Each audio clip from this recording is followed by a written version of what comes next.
If every NBA franchise could bring back one former player in their prime to fit their existing team, this is who I think they should take. Okay, let's start with LA. And I think this is kind of simple. They're right now very guard heavy with Luka and AR. So I think that kind of rules out Magic and Kobe, even though I could play Kobe at the 3.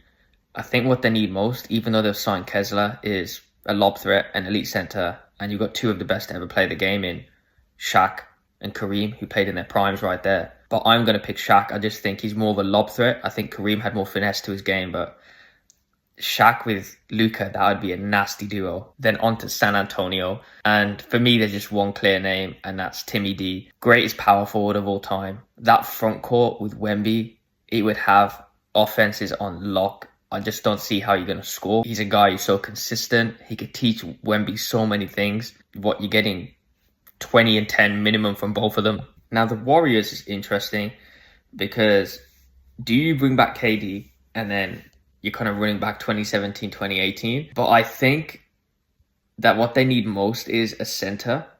They just haven't had an elite one in a while. I know they had Porzingis, but someone who also stays fit.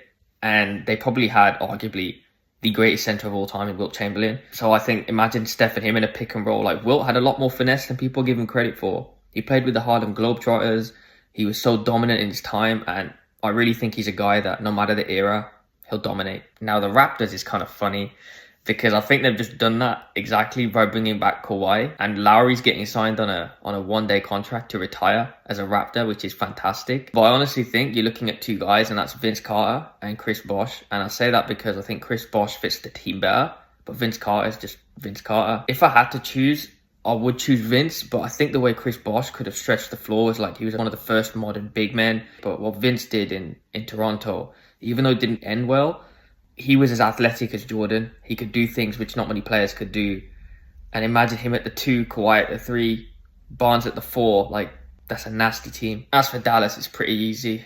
There's a guy who did some pretty cool things in 2011 and goes by the name Dirk Nowitzki. I mean, you could consider Luka, but he didn't exactly take him over that line. Dirk did.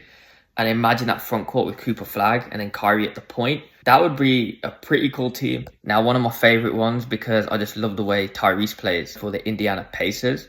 And I don't think there's a better fit than someone who can shoot the ball as well as Reggie Miller. He was so efficient. He was ahead of his time, could play in any era. And imagine Halliburton giving him dimes. And Reggie's just Reggie, man. He's going to be knocking down threes, get to his spots. And that's a dangerous duo. So that's my list. And I've tried to actually think about where each player would fit rather than just picking the best player for each team. Let me know your thoughts.